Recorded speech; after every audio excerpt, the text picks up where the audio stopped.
वैश्विक महामारी कोरोना काल के दौरान इंदौर में जिस प्रकार जिला प्रशासन ने अपनी भूमिका निभाई, उस संबंध में इंदौर हाई कोर्ट में एक याचिका लगाई गई थी, जिसमें आरोप लगाए गए कि जिला प्रशासन ने अपनी भूमिका को ठीक ढंग से नहीं निभाया। अब इंदौर हाई कोर्ट ने इस याचिका को खारिज करते हुए न केवल याचिकाकर्ता अजय दुबे को फटकार लगाई, बल्कि इंदौर जिला प्रशासन की पीठ भी थपथपाई है। देखिए एक खास रिपोर्ट। इंदौर हाई कोर्ट ने थपथपाई जिला प्रशासन की पीठ।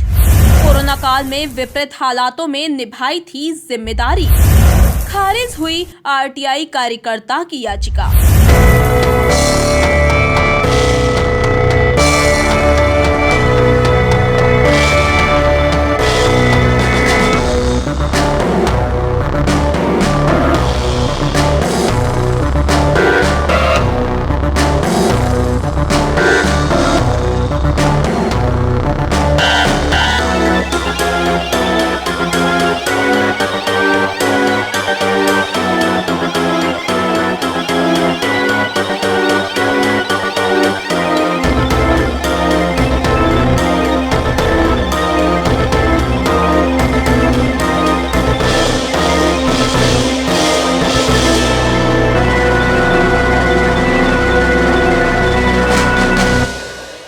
आपको बता दें कि कोरोना काल की चुनौतियों के बीच में जिला प्रशासन ने लगातार लॉकडाउन के दौरान जरूरतमंद लोगों के घरों तक राशन पहुंचाने से लेकर कंटेनमेंट जोन की सुरक्षा इंतजामों को रखने की दिशा में अपनी महत्वपूर्ण भूमिका निभाई थी।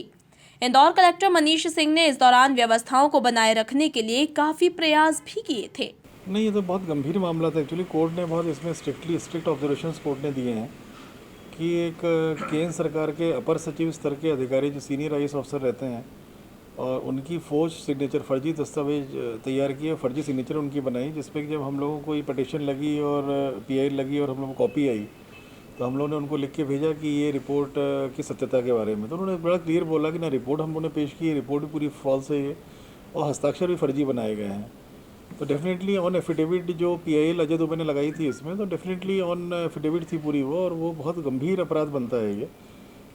कोर्ट माननीय न्यायालय ने इसमें अपने ऑब्जर्वेशन के साथ में स्टेट गवर्नमेंट को इसमें फ्रीडम दी है कि एक्ट अप्रोप्रिएटली, तो उसको हम लोग परीक्षण कर रहे हैं और इसमें उचित कार्रवाई करेंगे हम लोग। इस संबंध में जब एमपी न्यूज ने कलेक्टर मनीष सिंह से पूछा तो उन्होंने कहा कि इस संदर्भ में याचिकाकर्ता ने जो झूठे दस्तावेज प्रस्तुत किए उसकी जांच और कार्यवाही की जाएगी। हालांकि कलेक्टर ने आम जन सहित उनके अधीनस्थ अधिकारियों व कर्मचारियों, पुलिस अधिकारियों, जवानों सहित हजारों की टीम जो उनके साथ जुटी थी, उनकी मेहनत की प्रशंसा भी की है। देखिए, अप्रिसिएशन उस समय जो हजारों की संख्या में लोग लगे हुए थे, एडमिनिस्ट्रेशन को कोर्ट ने वो किया है, इसमें अप्रिशिएट किया है। एडमिनिस्ट्रेशन के जो ऑफिसर्स थे, जो हमारे आंगनवाड़ी कार्यकर्ता थी, जो आशा कार्यकर्ता थी, एएनएम्स थी, जिन्होंने अप्रैल के 6-7 अप्रैल से सर्वे शुरू किया था, उस समय किसी भी मोहल्ले में जाने में हर कोई भयभीत था। लोग तब भी उन बेचारी महिलाएं गई, सब गई, उन्होंने सर्वे किया, जिससे कि नियंत्रण आया अप्रैल में कई बस्तियों में।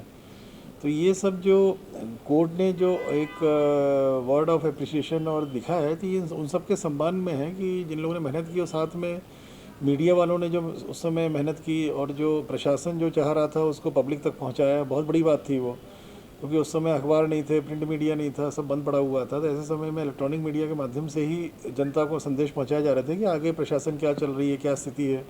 जनता को मालूम पड़ना बहुत ज़रूरी था कि एक्चुअल क्या चल रहा है वर्तमान में। फिर जो हज़ारों की संख्या में इंदौर वासियों ने जो सपोर्ट किया, कुछ हो सकता घर बैठ के सपोर्ट किया उन्होंने, पर उनको सपोर्ट किया जिसमें कि हम लोगों ने क्वारंटाइन सेंटर्स बनाए, करोड़ों के अमाउंट का फ्री राशन दिया, लोगों ने प्रॉपर्टीज़ दी अपनी, बहुत सारा उसमें लोगों का सहयोग मिला, आमजन का सहयोग मिला, नागरिकों का सहयोग मिला। तो ये सब अप्रिसिएशन सबके लिए है, जिन लोगों ने संयुक्त रूप से शहर ने जो लड़ाई लड़ी है।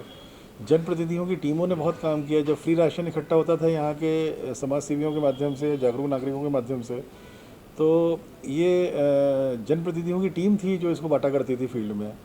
उनके जो कार्यकर्ता थे उन्होंने भी बहुत रिस्क लिया अपने जान पे, और उनके लिए भी अप्रिसिएशन है ये। तो ये पूरी जो टीम एक लगी हुई थी हज़ारों की संख्या में, तो माननीय न्यायालय के इस आदेश से उन सब की जो मेहनत थी उसको रिकग्निशन मिलता है। और साथ ही साथ अजय दुबे जो PIL करता था उनको भी कोर्ट ने लताड़ा है कि एक सस्ती लोकप्रियता हासिल करने के लिए जो ये फर्जी दस्तावेज बना करके इन्होंने प्रेस कॉन्फ्रेंस लिया करते थे और भी चीज़ें बहुत उल्टी सीधी चलाई थी प्रशासन के खिलाफ, अधिकारियों के खिलाफ, तो उस पर कोर्ट ने नेगेटिव ऑब्जर्वेशन किया है। और डेफिनेटली कोर्ट के माननीय न्यायालय के इस आदेश से उन सब हज़ारों लोगों के लिए जो मेहनत की उन्होंने अप्रैल मई में स्पेशली, उनकी जो मेहनत है उसको एक मान्यता मिलती है कि हाँ किस तरह से कोरोना में इंदौर के नागरिकों ने लड़ाई लड़ी संयुक्त रूप से। प्रशासन के लोगों ने बहुत मेहनत की, हमारे तहसीलदार, पटवारी, RI, SDM, ADM, पुलिस के जवानों ने बहुत मेहनत की, अधिकारियों ने बहुत मेहनत की, एडिशनल SPs, CSPs ने बहुत मेहनत की इसमें। हेल्थ डिपार्टमेंट के हमारे डॉक्टर्स जो हैं CMHO ऑफिस में, उन्होंने भी बड़ी हिम्मत से काम लिया। फिर अगर आप देखें तो प्राइवेट हॉस्पिटल्स के डॉक्टर्स ने जो बहुत की रोल प्ले किया है इंदौर में, जो ट्रीटमेंट का जो प्रोटोकॉल इतना अच्छा चल रहा है पिछले कई महीनों से, मेरे ख्याल से देश में सर्वश्रेष्ठ हेल्थ प्रोटोकॉल इंदौर में फॉलो हो रहा है। इतना अच्छा हेल्थ प्रोटोकॉल और हेल्थ मैनेजमेंट कहीं भी नहीं रहा, उसके लिए पूरी तरह से श्रेय जाता है निजी अस्पतालों को, भंडारी हॉस्पिटल को, इंडेक्स को, मेडिकल कॉलेज की टीम को। तो उनके लिए भी ये जो वर्ड ऑफ अप्रिशिएशन माननीय न्यायालय के थे, उन पर भी उनका भी हौसला बढ़ता है इन सब चीज़ों से। तो एक बहुत बड़ी फ़ौज ने जो यहाँ के नागरिक हैं, डॉक्टर्स हैं, सरकारी लोग हैं, शासकीय लोग हैं, मीडिया के लोग हैं, जनप्रतिनिधि हैं, उन सब के लिए एक तरह से वर्ड ऑफ अप्रिशिएशन है, जिन्होंने अप्रैल मई की जो सबसे कठिन समय था इस शहर का, उस समय लड़ाई लड़ी है। और जो ये फर्जी सब कृत्य किए हैं, जालसाजी की है, फर्जी दस्तावेज बनाए हैं, फर्जी, उसके खिलाफ कार्रवाई की जाएगी आगे। इंदौर हाई कोर्ट द्वारा इस याचिका को खारिज करने के साथ ही इंदौर जिला प्रशासन द्वारा निभाई गई भूमिका पर जो सवाल उठ रहे थे वो भी दरकिनार हो गए और इसके साथ ही ये भी साफ हो गया कि कोरोना काल में कलेक्टर ने बेमिसाल भूमिका निभाई। Bureau report MP news Indore.